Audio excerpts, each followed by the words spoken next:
leave you here. I'm gonna leave you at the station. I got a long way to go. Baby woman, don't you cry for me. Ei, olá pessoal, mais uma edição da discografia comentada dos Beatles. Hoje eu vou falar do George Harrison, nosso queridíssimo George Harrison, em dose dupla. Antes de mais nada, inscrições, likes, ajudem este canal a subir nas paradas de sucesso do YouTube. Vamos lá, gente, dê essa força aí. Pessoal, em 76, o George já havia encerrado o contrato dele com a EMI, a Apple já havia acabado, e ele assinou com a Warner, depois de uma pendenga lá com a A&M Records, né? Por que teve a pendenga com a A&M Records? Porque o George queria distribuir o selo dele por essa A&M Records. Fizeram lá um acordo, uma espécie de contrato, né? Não chegou a ser um contrato pleno, mas era ali um acordo verbal e coisa e tal, né? E acontece que o George começou a gravar o novo disco dele, que eu vou chamar de 33 1/3, original em inglês é 33 and a third, claro, mas aqui no Brasil a gente sempre chamou de 33 1/3, que era a idade do George nessa ocasião, né? Maio de 76, foi quando ele começou a gravar esse novo disco, né? Lá em Friar Park, na casa dele, no estúdio particular dele, né? O George começou a gravar esse novo disco e só que teve o seguinte, ele gravou as bases das novas canções, mas ele estava ruim, gente. O George estava bebendo demais, ele estava passando por um momento muito difícil. Ele já estava com a Olivia, mas ele estava ali numa situação particular difícil, ainda amargava ali pela separação da Beth, pelo fracasso, vamos dizer assim, bastante questionável da turnê dele pela América em 74, né? O fato é que o George estava meio jururu, com um monte de coisa lá, e bebia muito, e estava usando muita droga, segundo relatos, a droga cocaína. Então, o cara estava ali num estresse incrível, até que ele resolveu gravar esse novo disco, né? O 33 1/3, e resolveu, assim, dar um up, né? Eu acho que talvez até emocionalmente ele já tivesse melhor, já tivesse mais animado do que no ano anterior, quando ele gravou o Extra History, né? Mas acontece que o corpo físico é uma coisa, né? A alma até que pode se recuperar um pouco, mas o corpo físico acaba pifando uma hora, né? E o George teve hepatite e teve que suspender as gravações do disco novo dele, né? A tal da A&M Records não gostou da história e meteu o processo no George, né? Acusando-o de ter postergado a gravação do disco e coisa e tal, né? E aí essa gravadora quis processar e começou a processar o George. Eles estavam pedindo para o George devolver uma fábula lá em milhões de dólares, né? Que possivelmente que diziam respeito a adiantamentos, essa coisa toda, né, do meio fonográfico aí. E o que aconteceu foi que o George não aceitou, claro, e começou a brigar com os caras na justiça, né? E nesse ínterim ele assinou com a Warner, né? E quando ele se recuperou, lá por setembro de 76, ele finalizou, colocou os vocais nas músicas e tudo mais, né? Os overdubs necessários e tudo. E com a ajuda do amigo dele, Tom Scott, o saxofonista, né, do LA Express, que tocou com ele no Dark Horse, tocou na turnê Dark Horse de 74, o George completou um disco maravilhoso, bem pra cima, um disco cheio assim de pitadas de funk music, né? Com letras um pouco mais descontraídas do que as letras anteriores, né? Fossem elas do Living in a Material World, muito pesadas, com cara de sermão religioso, para as letras queixosas do Extract History, né? As letras assim que transmitiam muita desesperança, enfim. Nesse 33 e um terço, o George Harrison estava mais animado, mais para cima, né? Esse álbum foi lançado no dia 25 de novembro de 76, né? Saiu aqui no Brasil no começo, acho que em fevereiro de 77. Eu lembro até hoje do dia em que eu ganhei esse álbum do meu velho pai. A gente estava aqui em São Paulo até, inclusive.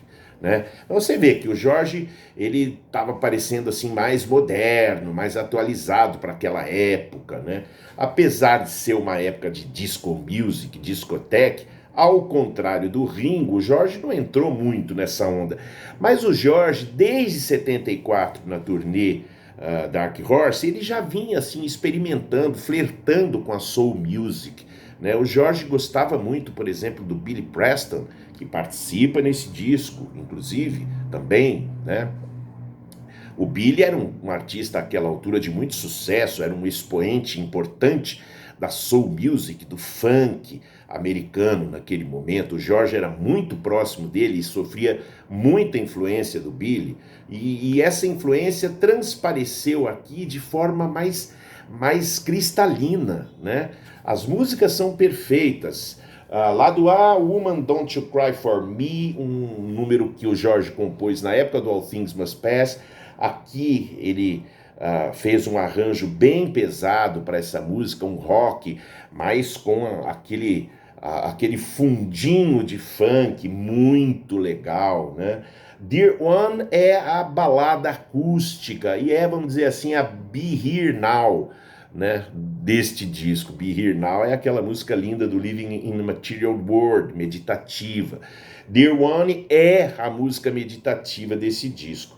Depois vem Beautiful Girl, uma música que lembra muito a fase dos Beatles Rubber Soul, muito, mas muito mesmo. E inclusive foi uma música composta também lá em 1969, 70, né?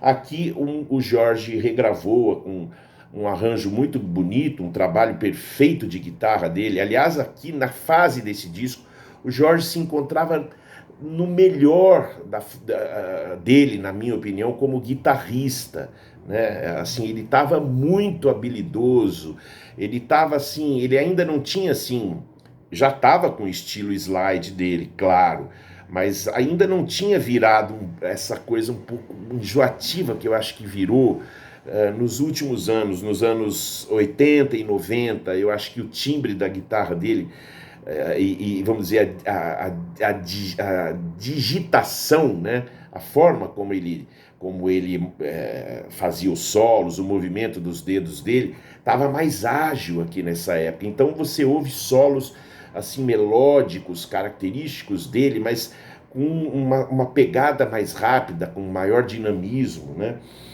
Beautiful Girl, por exemplo, é uma música que tem um trabalho de slide guitarra, assim, típico do George, muito bonito, uma melodia muito bonita, né? Depois vem This Song. Bom, o George nessa ocasião já estava sendo processado por plágio em Mass We Lord. A gente vai até fazer um vídeo especial sobre esse evento Mass We Lord, uma hora dessas aí. This Song foi a música que ele compôs como uma forma de tirar um sarro. Ele gravou um videoclipe num tribunal, né? O Jim Keltner estava lá, participou das gravações, né? E muito interessante o clipe, muito bem humorado, com a marca lá do Monty Python, o grupo que o George tinha como amigo já, principalmente o Eric Idle, né? Que era um dos membros do Monty Python. Ele dirigiu 3 clipes montados para esse disco, com This Song, True Love, né? E com Cracker Box Palace, né? Então This Song também é uma música assim bem up, uma tiração de sarro no julgamento que o George sofreu lá, o primeiro deles, né? Por plágio em Mass We Lord. Mas musicalmente é uma música assim, não é nada demais, mas é uma música que tem uma pegada dançante interessante, assim, um rock and roll, novamente um rock and roll com pitadas de funk, bem interessante. See Yourself, a música que encerra o lado 1, é belíssima, uma letra maravilhosa. O Jorge fala em síntese assim: se você prefere ficar criticando os outros, você o faz porque você não consegue olhar para dentro de si mesmo. Puta verdade, indiscutível. A música começou a ser composta em 67. Desculpem. E o Jorge completou para gravar esse álbum, né? Uma música curtinha, mas muito bacana, uns arranjos, ou melhor, o arranjo carregado de teclados, mas assim, e com o peso da guitarra acústica, dos violões do Jorge, né? Bem interessante essa música aqui, gente, muito interessante. Lado B começa com What You Value, a música que o Jorge compôs inspirado no acordo que ele fez com o Jim Keltner, que o Jim Keltner tocou na Tour de 74, mas ao invés de grana, ele pediu simplesmente um Mercedes para o Jorge. E o Jorge, que estava se ligando cada vez mais em Fórmula 1, essas coisas, fez essa música inspirada, a letra inspirada nesse acordo com o Jim Keltner, né? Musicalmente também, uma música funkeada, interessantíssima, com um swing muito interessante, pra cima, né? Depois vem um momento que eu acho assim, o mais fraquinho do disco, que é o cover de True Love, né? Eu não gosto muito, assim, não gostei do arranjo, assim, acho que aí já o slide do Jorge já soa um pouco excessivo.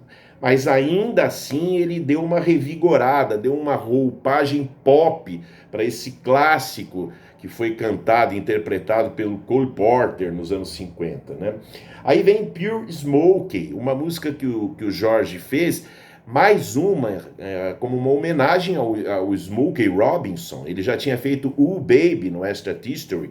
Aqui, vamos dizer assim, ele meio que refez Ooh Baby, claro, com uma melodia diferente, mas o espírito é o mesmo. Então, uma música funkeada, uma balada funk, bem interessante, deliciosa de se ouvir, assim, o Jorge cantando maravilhosamente bem, um trabalho de backing vocal dele mesmo também, o George O'Hara Smith Singers, né? Que era o Jorge fazendo o coro em várias vozes ao fundo, né? Maravilhosa. Cracker Box Palace é o hit do disco, né? Foi a música que foi lançada em single que mais fez sucesso nas emissoras de rádio. É uma música que eu gosto, mas não acho assim a melhor música do George Harrison, assim, ou representativa do que ele pode fazer de melhor. Mas é uma música interessante, bem humorada, também ganhou esse clipe, que é o mais famoso clipe, um dos mais famosos do George, que ele tá lá em Friar Park, né, cercado de maluquetes, de palhaços, de feiticeiras e de anões naquele jardim enorme de Friar Park, né, onde o disco, por sinal, foi gravado, né. Enfim, tem um trabalho de slide guitar também, que eu acho que se excede um pouquinho, mas ainda assim é agradável de ouvir. E o disco termina com Learning How to Love You, que é uma balada linda, mas linda. Assim. Na minha modesta opinião, não fica devendo nada para Something, a não ser o fato de que Something tinha os Beatles tocando com ele, né? Mas aqui, Learning How to Love You é uma música maravilhosa, um solo de violão do Jorge, gente, que é estupendo. E aí que tá, ele não fez o solo com a slide, ele fez o solo com um violão, e a música ficou muito bonita, fechou com chave de ouro esse disco, que eu considero certamente um dos discos mais legais da carreira solo do Jorge, né? Teve a participação do Billy Preston, como eu já falei, teve participação do Richard T., que era um tecladista, ou é um grande tecladista de jazz, do Kumar Shankar. Aliás, o Kumar Shankar, ele não participou como músico, ele foi vamos dizer assim, o cara lá que orientou o Jorge a fazer um tratamento homeopático para combater a hepatite dele, né? E tem o Willie Weeks, que é um baixista fantástico, também de funk, de soul music americana, né? Tem o Tom Scott, que eu já falei, que coproduziu o disco, né? Enfim, tem o Alvin Lee na guitarra, né? Gente, um puta de um disco, perdoem minha expressão. Mas, paralelamente ao lançamento desse disco, a EMI Capitol, só para encher o saco do George, montou essa coletânea aqui, The Best of George Harrison. E é o seguinte, e lançou quase que assim, no intervalo de uma semana, 10 dias, lançou até um pouco antes do 33 e um terço. Ah, olha, é uma coletânea interessante porque mostra lá uma evolução do George enquanto compositor nos Beatles para o George hitmaker, vamos dizer assim, da carreira solo dele. Mas é uma grande sacanagem. Por quê? Porque o George merecia um disco inteiro, vamos dizer assim, de best of. Ele não teve hits suficientes para fazer um best of. Mas eu pergunto a vocês, o Ringo, um Blast From Your Past, tá, a maior parte das músicas do Ringo chegaram ali de alguma forma das paradas de sucesso. E o John também, com Shaved Fish, né? Não foram todas as músicas que chegaram aos primeiros lugares, elas ficaram ali, 10º, 15º, 20º lugar. O George tinha excelentes músicas para entrar aqui, embora nenhuma assim, entre as 10 mais. As que ficaram de fora, eu digo, tipo All Things Must Pass, Waiting on You All, Don't Let Me Wait Too Long, Beware of Darkness, né? Que mais aí? This Guitar Can't Keep From Crying, do Extra History, Ding Dong, Ding Dong. Essa foi uma música que chegou entre, vamos dizer, as 20 músicas mais executadas nos charts de rock em 1974. Não entrou aqui. Ou seja, da carreira dos Beatles entrou Something, If I Needed Someone, Here Comes the Sun, Taxman, Think For Yourself, For You Blue e While My Guitar Gently Weeps. Da carreira solo, My Sweet Lord, Give Me Love, You, Bangladesh, Dark Horse e What Is Life. Tá, é um disco interessante de ouvir, mas eu acho que eles podiam ter feito uma coletânea só com o George, né? Ele ficou meio puto com isso. Pô, o John e o Ringo, que nem fizeram tanto sucesso, já tem 2 coletâneas só com músicas dele. E o George, claro, merecia uma coletânea só dele também. O fato é que a própria Capitol ficou desconfiada justamente pela baixa vendagem das coletâneas do John e do Ringo, na Inglaterra principalmente. Nos Estados Unidos elas venderam razoavelmente bem, mas também não o suficiente para encorajar a Capitol a fazer uma coletânea do George. O que a Capitol fez? Aproveitou aquela onda de Beatlemania em 1976 e lançou um disco do George com metade com o lado 1 inteiro dedicado às músicas do George nos Beatles, ou seja, com os Beatles no lado 1 e o George no lado 2. Estranho, né? Pra gente ouvir, assim, é uma experiência interessante, mas na época lá ficou esquisito, isso pegou meio mal, né? Enfim. Pessoal, eu vou ficando por aqui. Visitem minha lojinha, ginger3003.mercadoshops.com.br.